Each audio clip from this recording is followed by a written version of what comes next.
Citadel episode 2 की शुरुआत में 8 साल पहले हम घायल नाडिया को देखते हैं जो किसी तरह नदी से बाहर निकलती है। फिर उसे बर्नार्ड कांटेक्ट करने की कोशिश करता है और नाडिया उसे बताती है कि हमें फंसाया गया था, लेकिन बर्नार्ड कहता है कि मैंने बैक स्टॉप स्टार्ट कर दिया है और अब तुम्हारे पास सिर्फ 2 घंटे हैं। और नाडिया उसे कहती है कि तुम बैक स्टॉप नहीं कर सकते और वो बहुत घबराने लगती है कि अब वो करे क्या। बैक स्टॉप का मतलब उसकी सारी मेमोरीज डिलीट हो जाएंगी। वो आगे बढ़ती है और उसे फाइनली एक गाड़ी दिखती है और वो उस आदमी से बोलती है उसे हॉस्पिटल लेकर चलने। जब नाडिया को होश आता है तो वो हैंडकफ होती है और उसके कपड़े और उसकी जगह को देखकर लगता नहीं है वो हॉस्पिटल में है। उसके सामने एक आदमी बैठा हुआ है बंदूक पकड़े हुए। वो उसे कहता है कि तुम्हें गोली लगी है। नाडिया कहती है कि मुझे हॉस्पिटल लेकर चलो। वो आदमी कहता है कि मैं तुम्हारी देखभाल कर सकता हूँ, लेकिन जैसे ही नाडिया खुद को हैंडकफ से आजाद करती है वो आदमी उस पर गोली चलाता है। दोनों के बीच लड़ाई होने लगती है और नाडिया उस पर हमला करती है, लेकिन घायल होने की वजह से वो आदमी नाडिया पर हावी होने लगता है और उसे गले से पकड़ के उठा लेता है, लेकिन किसी तरह वो उस आदमी को स्टैब करती रहती है और आखिर में उसे मार डालती है। और जैसा कि बर्नार्ड ने कहा था, बैक स्टॉप शुरू होता है। बैक स्टॉप का मतलब नाडिया के सारे मेमोरीज डिलीट हो जाएंगी। उसके गर्दन के अंदर एक चिप होता है जो बीप करना स्टार्ट कर देता है। अब ये महसूस करके कि वो सब कुछ भूलने वाली है, अपनी याददाश्त खोने से पहले वो अपने लिए कुछ लिखती है, गो टू वैलेंसिया, और वो बेहोश हो जाती है। और कुछ घंटों के बाद जब उसे होश आता है वो अपने घावों को देखती है और जो उसने लिखा है उसे पढ़ती है। उसे समझ नहीं आता कि आखिर ये सब हुआ कैसे, और वो अपने पीछे मरे हुए आदमी को देखती है और डर जाती है। फिर नाडिया को टेबल पर गाड़ी की चाबी और उसे अपना पासपोर्ट मिलता है जिसमें उसका नाम शार्लट लिखा हुआ है। वो गाड़ी लेकर वहाँ से चली जाती है। इसके बाद कहानी जाती है 8 साल के बाद वायोमिंग शहर में। शहर से दूर पहाड़ के ऊपर बर्नार्ड के अड्डे में एबी को विश्वास नहीं होता कि उसका पति एक स्पाई है, क्योंकि वो तो कॉकरोच को मारने से भी डरता है। लेकिन काइल अपनी पत्नी से कहता है कि मुझे ऐसा नहीं लगता। जरा तुम भी सोचो कि एक्सीडेंट के बाद मुझसे कोई मिलने क्यों नहीं आया और मेरे शरीर में घाव का मतलब क्या हो सकता है। बर्नार्ड एबी को सब कुछ बताना चाहता है, लेकिन जो उसे मना करती है और कहती है अगर तुमने ऐसा किया तो मैं सबको बता दूंगी कि तुमने क्या किया है। काइल अपनी पत्नी से कहता है कि मुझे बस उस केस को ढूंढना होगा जिसके बाद मैं तुम दोनों के साथ वापस अपने घर लौट आऊंगा।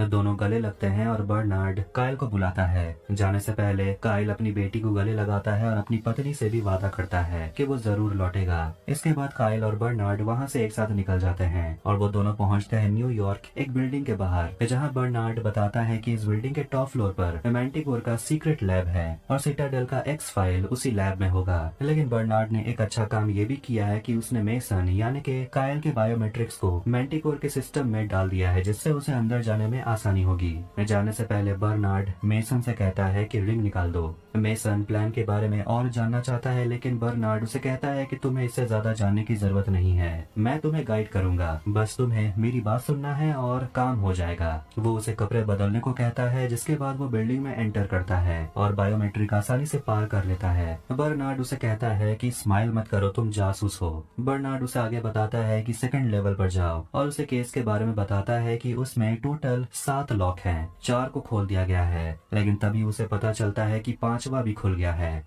और जब मेसन को लग रहा होता है कि ये तो बहुत आसान है, तभी बर्नार्ड उसे कहता है कि ज्यादा खुश मत हो, तुम्हारे पीछे एक आदमी पड़ा हुआ है। इसलिए बर्नार्ड मेसन को कहता है लैब के उल्टी तरफ जाओ। बर्नार्ड अपने स्क्रीन पर डाविक और एंडर्स को देखता है बात करते हुए, और फिर रास्ता साफ देखकर वो मेसन से कहता है अंदर जाकर केस उठाकर जल्दी निकलो। और तभी उसके गाड़ी के सामने एक गार्ड आ जाता है जो उसे कहता है गाड़ी यहाँ से हटाने के लिए, लेकिन वो बस थोड़ी देर कहकर वही रुका हुआ रहता है और मेसन को गाइड करते रहता है। तभी मेसन पर एक आदमी हमला करता है। फिर मेसन उसे मारकर किसी तरह एक्स केस को लेकर वहाँ से निकलता है और बर्नार्ड की गाड़ी में बैठकर दोनों वहाँ से निकल जाते हैं। अब हम यूके की एम्बेसडर डालिया को देखते हैं जो बेलग्रेड में हुए हमले के बारे में न्यूज देख रही होती है। तभी डाविक कॉल करके डालिया को बताता है कि केस चोरी हो गया है और वो फिलहाल उस केस का पीछा कर रहे हैं, जिस पर डालिया उसे कहती है कि मैं सिर्फ एक ब्रोकर हूँ और जब तक उन्हें केस नहीं मिल जाता तब तक डालिया खतरे में रहेगी। और वो यही सोचती है कि आखिर CIA ने उनके लैब से ये केस चुरा कैसे लिया। तब डाविक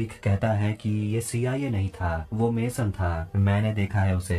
ये सुनकर डालिया को विश्वास नहीं होता। वो सोच रही थी कि वो मर गया होगा और वो कहती है कि मुझे केस के साथ मेसन भी चाहिए। मेसन अपनी गाड़ी में उस केस को खोलता है और कहता है एजेंट्स को ढूंढने के लिए, और अगर सिटाडेल के कोई भी एजेंट्स अगर जिंदा होंगे तो इस केस से उन्हें ढूंढा जा सकता है। अब काम होने के बाद मेसन जल्दी से अपने परिवार के पास वापस जाना चाहता है, लेकिन मैंटिकोर के लोग उनका पीछा कर रहे होते हैं। इसलिए बर्नार्ड कहता है कि हम वापस नहीं जा रहे हैं क्योंकि वो लोग तुम्हें पहचान चुके हैं और मैंटिकोर अब तुम्हारे पीछे आएंगे तुम्हें किसी भी तरह खत्म करने के लिए, और इसीलिए हम वापस नहीं जा सकते, नहीं तो तुम्हारे परिवार को खतरा हो सकता है। और बर्नार्ड के हिसाब से ये केस चुराना तो कुछ भी नहीं है, मैंटिकोर बहुत बड़ा कुछ प्लान कर रहे हैं। और मेसन उसे पूछता है कि तुम्हारा प्लान क्या है, तो बर्नार्ड कहता है फिलहाल कोई प्लान नहीं है। और वो मेसन से कहता है कि अगर तुम्हें अपनी यादें वापस चाहिए तो वो तुम्हें इस केस से ही मिलेगा। तुम्हारी गर्दन के अंदर एक चिप है और तुम्हारी यादें उसमें स्टोर रहती हैं, जिसे सिटाडेल के सर्वर में अपलोड कर दिया जाता है। और उसे एक वायल देखने को बोलता है जिसमें उसका नाम लिखा हुआ है, जिसमें उसकी यादें हैं। आखिरकार मैंटिकोर रास्ते में उनकी गाड़ी को ढूंढ लेते हैं। मेसन से कहता है कि तुम्हें बस इसे अपने गले में इंजेक्ट करना है और तुम काइल से मेसन बन जाओगे। और तभी उन पर मैंटिकोर हमला करने लगते हैं और एक गोली बर्नार्ड को लगती है और वो वही मर जाता है। डाविक शूट करना जारी रखता है और इसीलिए मेसन को बाहर आकर उनसे लड़ना पड़ता है। वो किसी तरह केस लेकर एक सिविलियन की गाड़ी में बैठता है और वहाँ से निकल जाता है। तो वहीं फायरिंग होने की वजह से वह पुलिस आती है और दाविक को हथियार नीचे करने को बोलती है, लेकिन वो पुलिस को भी मार देता है। और वो जाता है बर्नार्ड के बॉडी के पास उसे चेक करने के लिए और देखता है वो मर गया है। मेसन मैंटिकोर से बचकर एक जगह रुकता है और सोचता है कि इंजेक्शन इंजेक्ट करने का, लेकिन वो देखता है कि वायल अब टूट चुका है और सारा लिक्विड गिर गया है। ये देखकर वो फ्रस्ट्रेशन में जोर से चिल्लाता है। तभी केस के अंदर से मॉनिटर से पता चलता है कि एक सिटाडेल की एजेंट जिंदा है और वो कोई और नहीं बल्कि नाडिया है। एबी अपनी बेटी हेंड्रिक्स को कहानी सुना रही होती है और ये जो देखती है। फिर उसे मैसेज मिलता है जिसमें वो कहता है कि वो वैलेंसिया स्पेन जा रहा है सिटाडेल की जासूस को ढूंढने के लिए, और वो वापस नहीं आ सकता वरना दुश्मन उसके परिवार तक पहुंच जाएंगे। इसलिए अगर मेसन को एबी और हेंड्रिक्स को सेफ रखना है तो उसे स्पेन जाना होगा।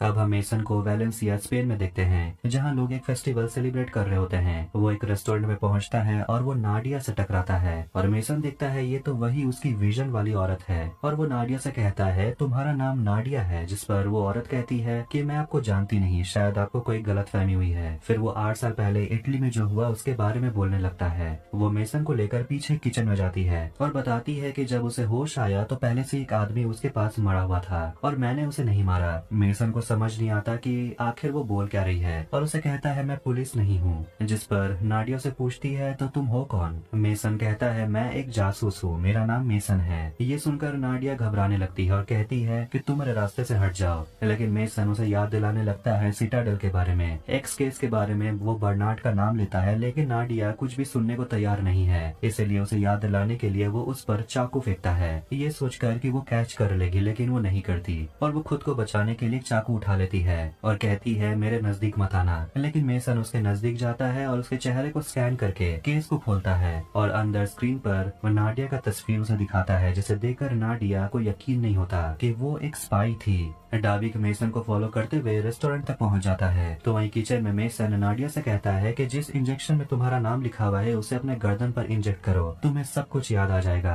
और वो नाडिया से पूछता है कि तुम्हें कभी ऐसा नहीं लगा कि तुम्हें यहाँ नहीं कहीं और होना चाहिए, तुम मुझे नहीं पहचानती? तभी उन पर फायरिंग होने लगती है और मैंटिकोर का एक आदमी आता है केस लेने के लिए, लेकिन नाडिया एक पैन से उस पर हमला करती है और उसे मार देती है और कहती है कि मैंने तुम्हें देखा है सपने में। फिर दोनों एक साथ निकलते हैं लेकिन दाविक उन पर हमला करता है, लेकिन नाडिया पीछे से उस पर पेट पर चाकू दे मारती है। उसे सिर पर मारना चाहिए था, लेकिन फिर नाडिया को दाविक मारने लगता है और दाविक नाडिया को मारते हुए कहता है कि तुम मर जाओगी तो मुझे कोई फर्क नहीं पड़ेगा, लेकिन तुम लड़ क्यों नहीं रही हो, तुम लड़ना भूल गई हो क्या? और वो उसे उठाकर पटकते रहता है। फिर वो मेसन को मारने लगता है तो वही नाडिया को उसके नाम वाला इंजेक्शन फर्श पर पड़ा हुआ मिलता है और उस इंजेक्शन को खुद में इंजेक्ट करने के बाद वो जाती है दाविक के पास और उसे जमकर पीटती है। उसे बेहोश करने के बाद वो मेसन की मदद करती है उठने में और उसे कहती है कि मुझे सब कुछ याद आ गया है, लेकिन कुछ तो है जो नाडिया चाहती है कि मेसन को पता ना चले। और पुलिस के सायरन को सुनकर दोनों बाहर निकल जाते हैं। फिर डाविक डालिया को कॉल करता है और उसे बताता है कि उसे और टाइम चाहिए क्योंकि मेसन के साथ नाडिया भी थी। ये सुनकर डालिया को शौक लगता है कि ये कैसे हो रहा है, मुर्दे लोग लौट कैसे रहे हैं। पर वो दाविक को थैंक यू कहती है एक तोहफा लौटाने के लिए, जो कहती है मुझे बहुत अच्छा लगा, और जल्द से जल्द मेसन और उसके साथ एक्स केस को लौटाने को कहती है। फिर हम देखते हैं कि वो तोहफा कुछ और नहीं बल्कि